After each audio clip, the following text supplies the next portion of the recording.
kabisa kwa kunitambua. Nimefanya na nimesema kabisa tutakufa na baba.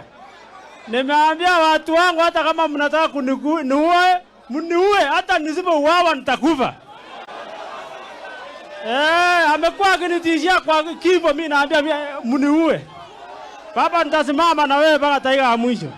Kuna siku ulikuja, kuna factory Buruk ulikuja ukataka kufungua.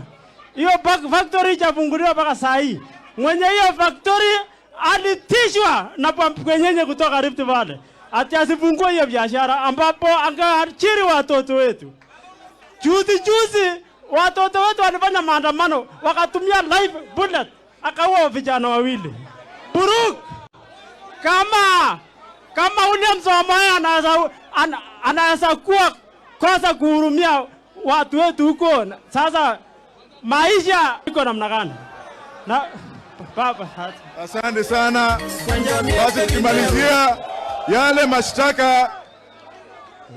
mashtaka ya Maina Njenga, wale mawakili ambao wamewakilisha Maina Njenga, moja ni Martha Karua, semeni Eugene Wamalwa, semeni na mimi hapa, na sisi wote tuna act na instructions ya baba.